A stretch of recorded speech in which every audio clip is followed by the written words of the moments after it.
El doctor Bernardo Klicksberg es padre de la gerencia social, gran maestro de la Universidad de Buenos Aires y autoridad internacional en pobreza.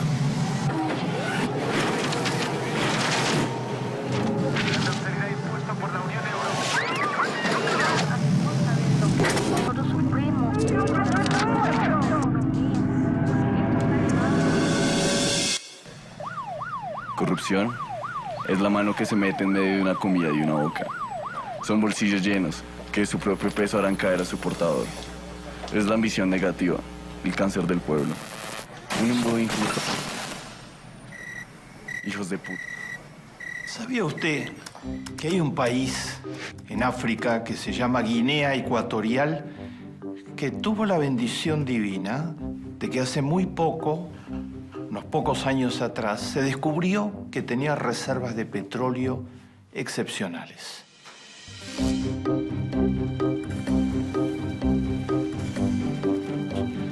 Parece una bendición. Además, Guinea Ecuatorial tiene más del 85% de sus habitantes por debajo de la pobreza. Y además tiene una de las peores tasas de mortalidad infantil y de mortalidad materna de todo el planeta. Pero no fue ninguna bendición para Guinea Ecuatorial. Por un problema: la corrupción.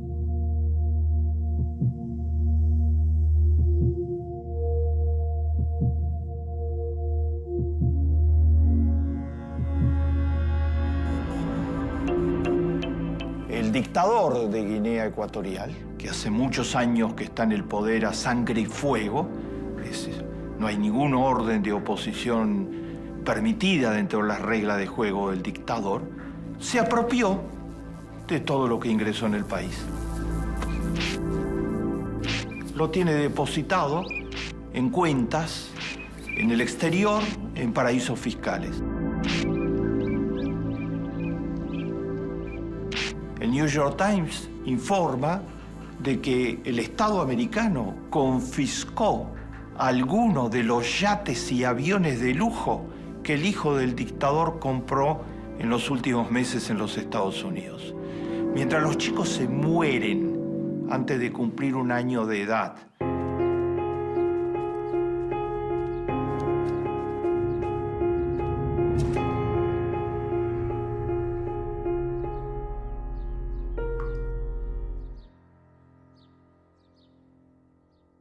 la corrupción es un flagelo fenomenal. La corrupción significa el egoísmo extremo, exacerbado, el egoísmo casi sin calificativos morales posibles. La corrupción significa costos para la economía fenomenales.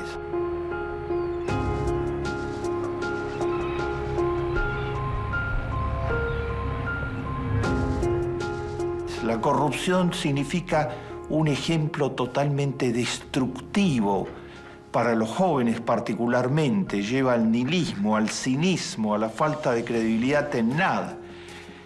Vamos a reflexionar sobre la corrupción.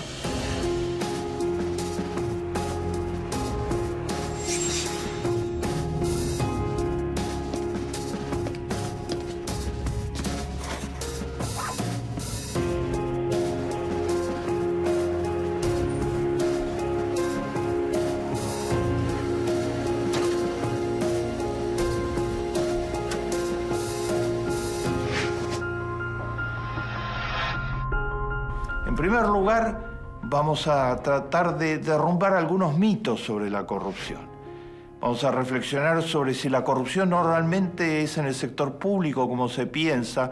Vamos a reflexionar sobre qué diferencia hay entre las pequeñas coimas y las grandes corrupciones.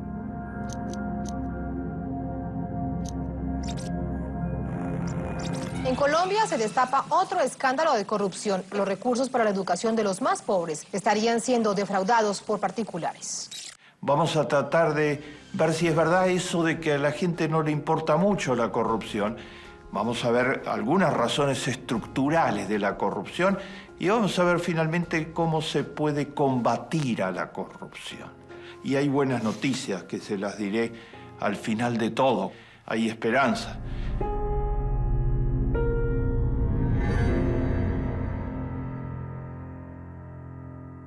En primer lugar, Normalmente se dice que la corrupción es un tema de los gobiernos. No es un tema de los gobiernos solamente. Desde ya que puede haber corrupción en los gobiernos, como los ejemplos que mencioné. Siemens corrompió en los últimos 30 años en 60 países del mundo para lograr que sus productos fueran adquiridos por los gobiernos.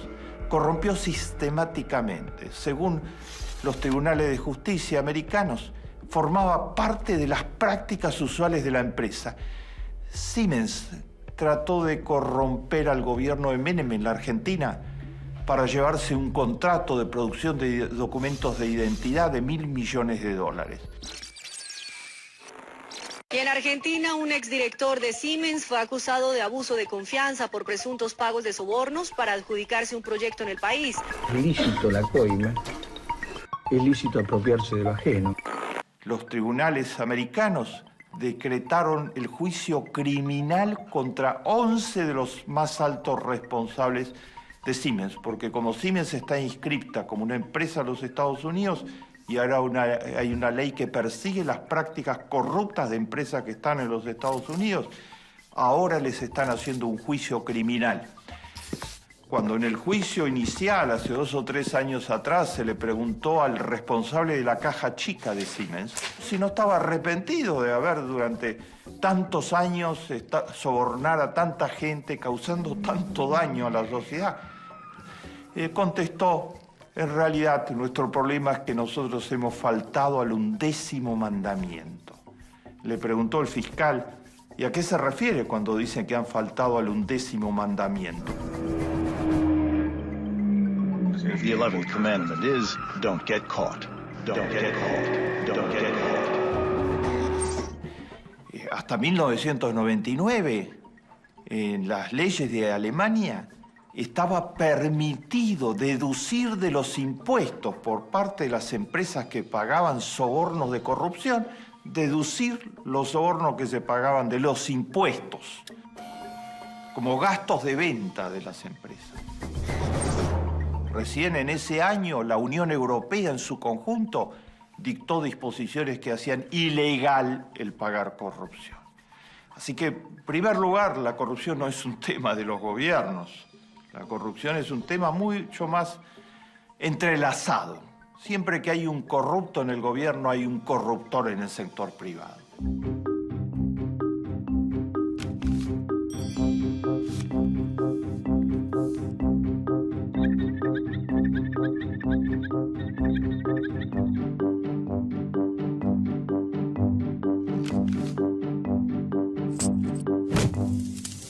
En segundo lugar, los ciudadanos cuando piensan en corrupción, piensan normalmente en las pequeñas corrupciones.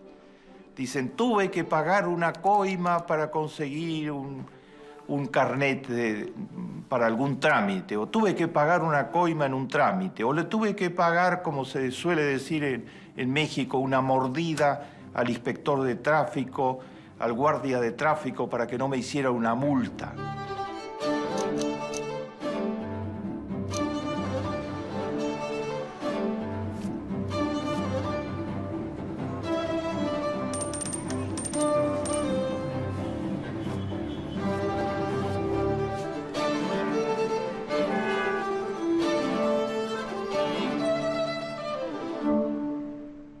Este tipo de razonamiento tapa las grandes corrupciones, porque las grandes, las que realmente perjudican a los países en gran escala, no son las mordiditas de los guardias de tráfico ni las pequeñas coimas de empleados administrativos menores. Las corrupciones grandes son las colusiones entre la policía y los grupos criminales del juego, los grupos criminales del narcotráfico. Por ejemplo, cuando se demostró que una altísima figura política en los Estados Unidos propiciaba por un lado algunas de las guerras y por otro lado era codueña de las empresas que más le vendían al Estado en las situaciones de guerra.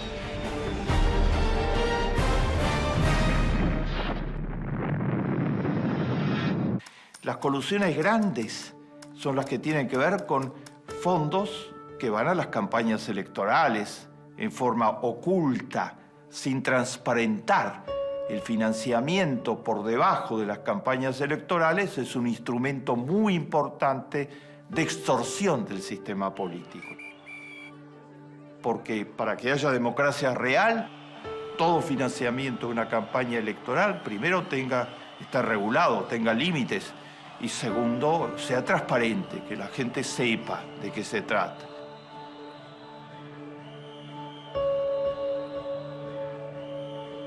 Les mostré que la corrupción no solo es pública, sino que hay una corrupción corporativa muy importante. Les mostré que no son solo las coimas pequeñas, sino que los episodios de corrupción en el poder económico pueden ser muchísimo mayores. El banco privado más importante de República Dominicana, hace algunos años atrás, saqueó totalmente al Tesoro de República Dominicana. Baninter les redondeó 1 millón de pesos en su cuenta de ahorros. Prepárate a ganar ahorrando en Baninter. Un banco seguro que cumple lo que dice. Es una quiebra fraudulenta en gigantesca escala, y como el banco tenía muy buenas conexiones, entre comillas, el Estado se hizo cargo de la gigantesca quiebra y hubo impunidad virtualmente para los dueños del banco.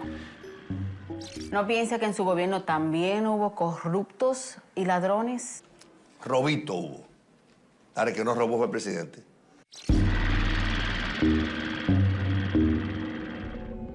Y el saqueo fue un saqueo que era una parte significativa del Producto Bruto completo de República Dominicana, un modesto y muy trabajador y muy humilde y muy pobre país.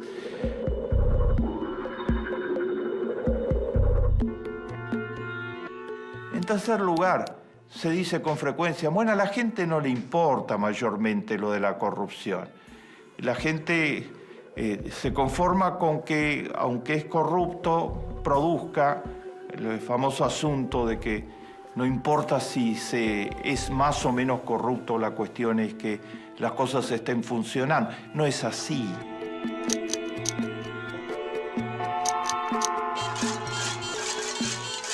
La gente está indignadísima contra la corrupción. La gente se siente impotente, ve que no influye en una medida como debiera influir en el modelo neoliberal. La corrupción tiene causas complejas. La Universidad de Harvard hizo un estudio sobre 100 países del mundo para tratar de detectar cuáles son los factores principales que inciden en la corrupción. Por ejemplo, se dice que la corrupción es un patrimonio de América Latina, que América Latina es particularmente corrupta. No parece ser un patrimonio de América Latina. Cuando se observa la corrupción en escala gigantesca en Wall Street, que generó la crisis del 2008, la corrupción de quienes llenaron de hipotecas tóxicas y de derivativos sin base patrimonial a los activos de los bancos, eso se llama corrupción corporativa. Nos damos cuenta que no es un patrimonio de América Latina. Cuando se piensa que el peor episodio de corrupción contemporáneo, los dos peores se dieron recientemente en Estados Unidos. Uno fue en Enron en el año 2003. Sus 30 ejecutivos se robaron, defraudaron al público y a los accionistas por $60.000 millones. Los manifestantes abuchearon al director general de Enron, Jeffrey Skilling, fuera y dentro durante su aparición en el club de la Commonwealth. Lo que más influye en la corrupción son los niveles de desigualdad de una sociedad.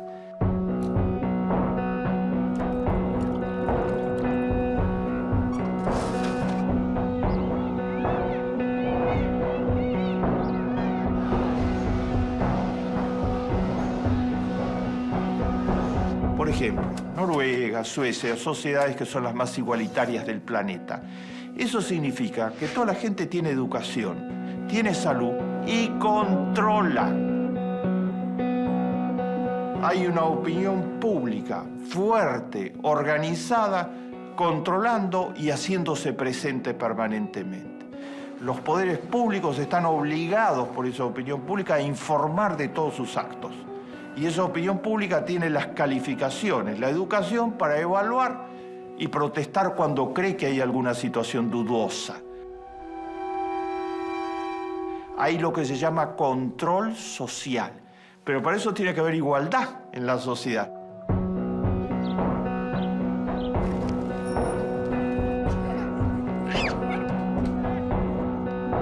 Cuando hay una sociedad muy desigual, la mayoría no tiene los poderes como para controlar, no se entera, no hay transparencia ni tiene los elementos de juicio y no tiene los medios de canalizar su descontento, de influir. Entonces la mayoría está virtualmente impotente. Cuanto más desigualdad, mayor propensión a la corrupción. Porque el grupo poderoso que tiene todo, como sabe que es impune, entonces se dedica a la corrupción en gigantesca escala.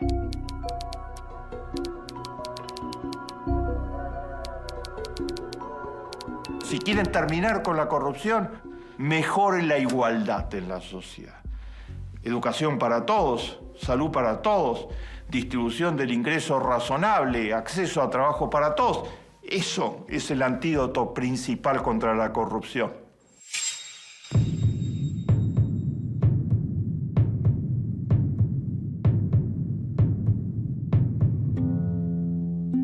Les he mostrado cómo la corrupción no es patrimonio del sector público. Les he mostrado cómo no es patrimonio de América Latina, sino que está en los países desarrollados presente de muchas formas. Les he mostrado cómo la corrupción que importa más no son las pequeñas corrupciones, sino las corrupciones grandes. Les he mostrado cómo las grandes desigualdades son una razón central frente a la corrupción. Les he mostrado que la gente está indignada frente a la corrupción. ¿Saben? Para corregir la corrupción hay que trabajar en todos los planos. Hay que trabajar en el plano de las leyes duras contra la corrupción. Hay que trabajar en el plano de una policía profesionalizada que esté en condiciones de investigar.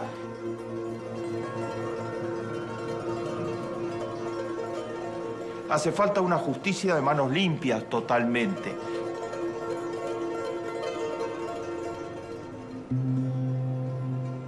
Pero además de todo eso, hace falta combatir culturalmente la corrupción.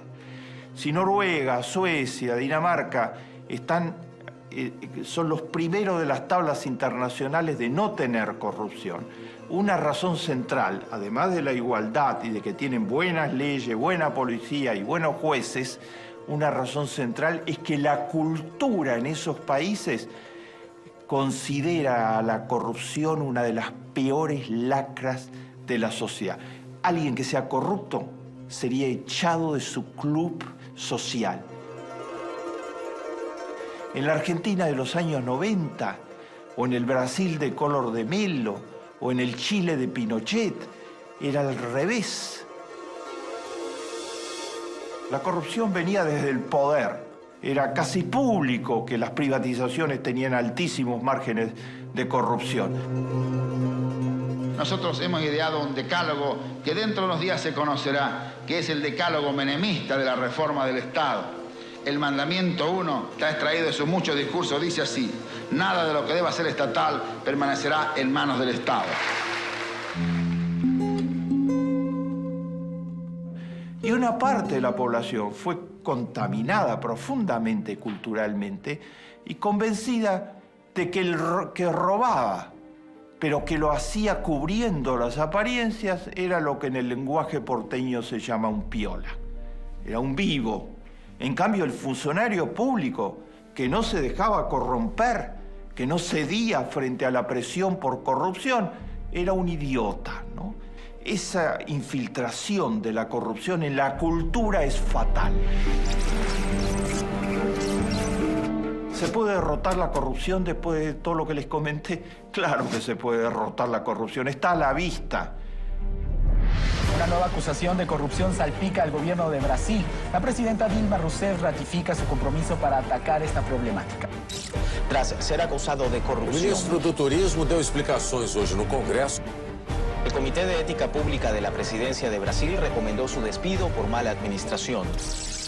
La actual presidenta del Brasil, una mujer, ha despedido a 6 ministros de su gabinete en muy pocos meses por presunciones significativas de corrupción. Ha dicho, con Dilma no funciona la corrupción. En Costa Rica, que es uno de los países de América Latina que está mejor en todas las tablas de transparencia, o sea, con menos corrupción, están presos en este momento, en la cárcel de Costa Rica, 2 expresidentes del país. Costa Rica fue condenado el expresidente Miguel Ángel Rodríguez a 5 años de prisión por delitos de corrupción agravada. Calderón fue sentenciado en principio a 3 años de cárcel por los magistrados de la Sala 3 del ente jurídico. Este es el segundo presidente costarricense condenado por un caso de corrupción. En la Argentina se creó hace muy poco, en la Sindicatura General de la Nación, la Escuela de Ética y Compromiso en el Servicio Público. Se está educando allí a los más altos niveles de la función pública en desde ya no permitir ningún acto de corrupción de ninguna índole, pero además lo que significa el compromiso de servir a la sociedad.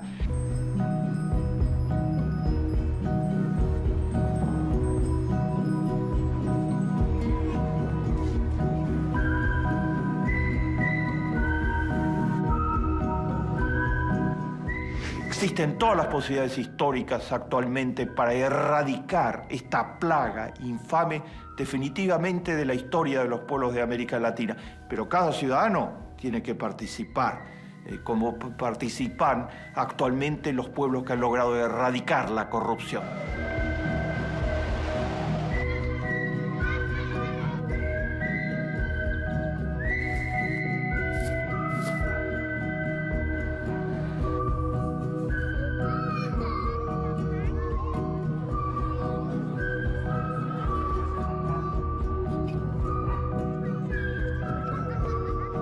Más vale encender una vela que maldecir a la oscuridad.